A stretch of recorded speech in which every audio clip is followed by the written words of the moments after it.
Good evening everyone. Today we are going to solve a question, and the question is from the topic of functions. This question is from the PYQs JEE Advanced 2020. Okay. So first of all, let us read the question. The question states that let f, here the domain is given, that means closed interval 0 to 2, and the range is given as the set of real numbers, be the function defined by f of x is equal to this particular expression is given, okay, in place of the function.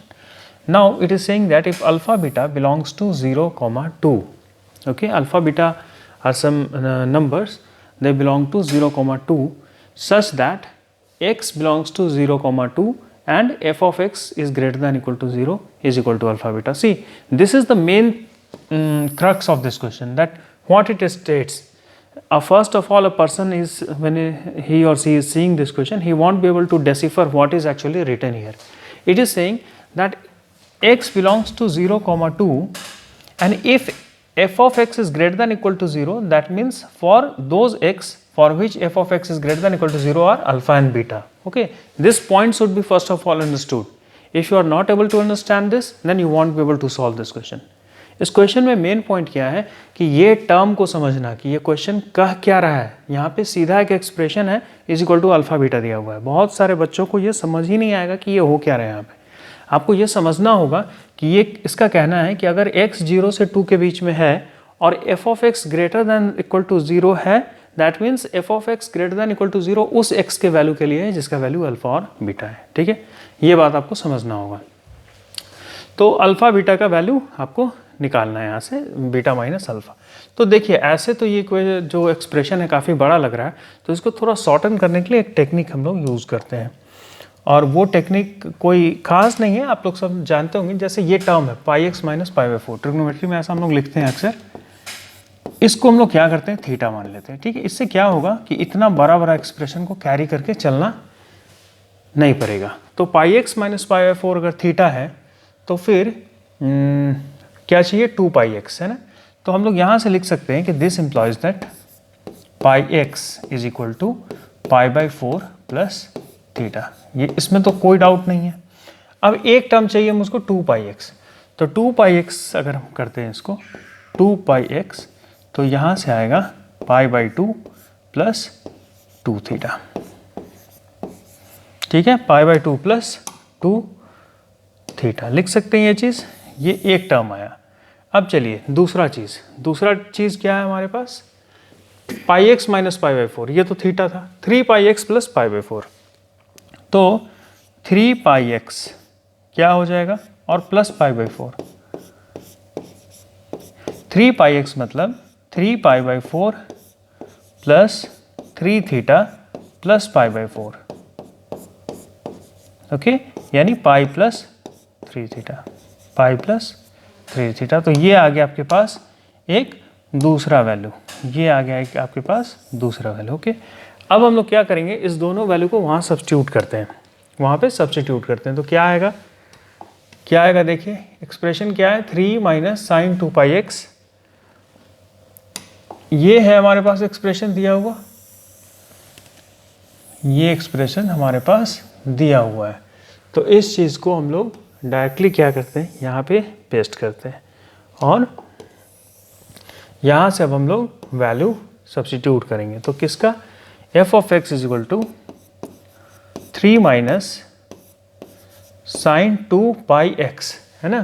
तो sign 2 pi x क्या है, यहाँ पे एक bracket है ऐसे. Okay, ये multiplied है बाहर में. तो साइन 2 पाई x क्या है, साइन 2 पाई x है sine of pi by 2 plus 2 theta. देखिए कैसे ये सपोजिशन से, कैसे ये सब्स्टिट्यूशन से हमारा टर्म सिंप्लीफाई हो रहा है. अब sine pi x minus pi by 4, तो वो तो इजी है, वो तो हमने थीटा माना ही था. तो ये sine theta minus sine of 3 pi x plus pi by 4, यानी sine pi plus 3 theta. Okay, देखिए ये सब कह रहा है कि ये ग्रेटर देन इक्वल टू 0 होना चाहिए. वो हम लोग बाद में लिखेंगे, पहले सिंप्लीफाई कर लेते हैं. तो 3 minus sine pi by 2 plus 2 theta क्या होता है, सेकेंड क्वाड्रेंट में जाएगा, और सेकेंड क्वाड्रेंट में साइन पॉजिटिव होता है. तो हम लोग लिखेंगे यहाँ से 3 minus cos 2 theta. Sign theta minus sign pi plus 3 theta. Sign pi plus 3 theta क्या होगा? साइन पाई प्लस, यानी थर्ड क्वाड्रेंट में जाएगा और थर्ड क्वाड्रेंट में नेगेटिव होता है, तो यहाँ से हम लोग लिखेंगे साइन ऑफ 3 थीटा। अब आगे चलिए, इसका सिंप्लीफिकेशन यहाँ से क्या आएगा? 3 minus cos 2 theta into sine theta. तो क्या हम लोग लिख सकते हैं यहाँ से? 3 साइन थीटा माइनस 3 नहीं, minus cos 2 theta into sine theta. और साइन 3 थीटा की जगह क्या लिखेंगे? साइन 3 थीटा की जगह हम लोग लिख सकते हैं, अच्छा इसको या तो हाँ ब्रेक कर लेते हैं। साइन 3 थीटा हमारा क्या हो जाएगा? साइन 3 थीटा को लिखा जा सकता है 3 sine theta plus 4 sine cube theta. तो इसको यहाँ पे लिख देते हैं 3 sine theta plus 4 sine cube theta. अब देखिए ये क्या आ गया? 6 sign theta minus cos 2 theta की जगह लिख सकते हैं 1 minus 2 sine square theta into sine theta plus 3 sine theta plus 4 sine cube theta. ठीक है, उसके बाद यहाँ से लिख सकते हैं 6 साइन थीटा और साइन थीटा, यानी 5 sine theta plus 6 sine theta और 5 साइन थीटा, और यहाँ पे हो गया plus 2 sine square sine cube theta plus 2 sine cube theta plus 4, उसको मिटाइए, प्लस 6 साइन क्यूब थीटा, है ना। तो 6 sign theta minus sine theta और प्लस 3 भी था ना, तो ये भी ऐड हो जाएगा यहाँ पे, ये हो जाएगा 8 sine theta plus 6 sine cube theta. यहाँ से अगर हम साइन थीटा को बाहर ले लें तो ये अंदर में आ जाएगा 8 प्लस 6 साइन स्क्वायर थीटा। अब देखिए ये पूरा टर्म क्या था? ग्रेटर दैन इक्वल टू 0 होना चाहिए, है ना। ये कह रहा था ये चीज़ यहाँ पे कि ये पूरा term greater than equal to 0 होना चाहिए। देखिए ग्रेटर दैन इक्वल टू 0, तो ग्रेटर दैन इक्वल टू 0 होना चाहिए, दैट मीन्स ये वाला टर्म तो 0 से बड़ा होगा ही, क्योंकि ये स्क्वायर है और ये पॉजिटिव नंबर है। दैट मीन्स हमारा साइन थीटा 0 से बड़ा होना चाहिए। अब साइन थीटा अगर 0 से बड़ा है, दैट मीन्स थीटा का इंटरवल हमारा क्या होगा? साइन थीटा अगर 0 से बड़ा है या 0 के इक्वल है, that means sine theta should lie in the first और सेकेंड क्वाड्रेंट, है ना। ऑल स्कूल्स टू कॉलेज, तो फर्स्ट और second quadrant, that means theta is greater than equal to 0 and less than equal to pi. ये आ गया।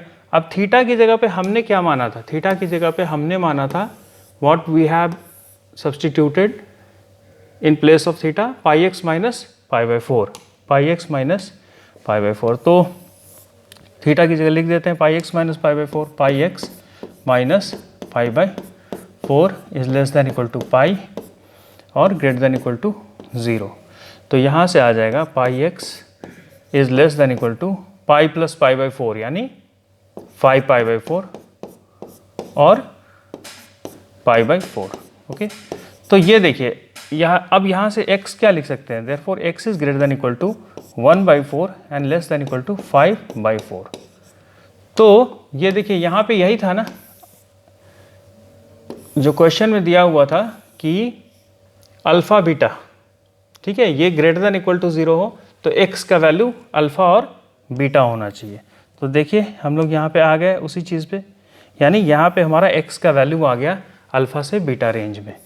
तो that means ये हमारा अल्फा हुआ और ये हमारा बीटा हुआ। तो क्वेश्चन क्या पूछ रहा है? Beta minus alpha. तो बीटा माइनस अल्फा क्या हो जाएगा? 5/4 minus 1/4 that is equal to 1। तो ये आपका आंसर हो गया। देखिए क्वेश्चन बहुत अच्छा है। क्वेश्चन में मेन चीज़ जो समझना था वो ये था कि ये एक्सप्रेशन कह क्या रहा है, इसका मतलब क्या है। तो इसका मतलब है कि x बिलोंग्स टू 0,2 और x का वो वैल्यू 0,2 में जो fx को ग्रेटर दैन इक्वल टू 0 कर दे, ठीक है। तो वो अल्फा बीटा हमने निकाल लिया। एक सब्स्टिट्यूशन यहाँ पे हमारे काम को आसान कर दिया। ये क्वेश्चन इस विदाउट इस सब्स्टिट्यूशन के भी बन सकता था, पर ये सब्स्टिट्यूशन हमारे काम को आसान कर दिया। तो आशा करता हूँ कि ये जो सॉल्यूशन है ये आप लोग को समझ में आया होगा। अगर कोई डाउट है तो ये आप लोग कमेंट सेक्शन में पूछिएगा। Thank you.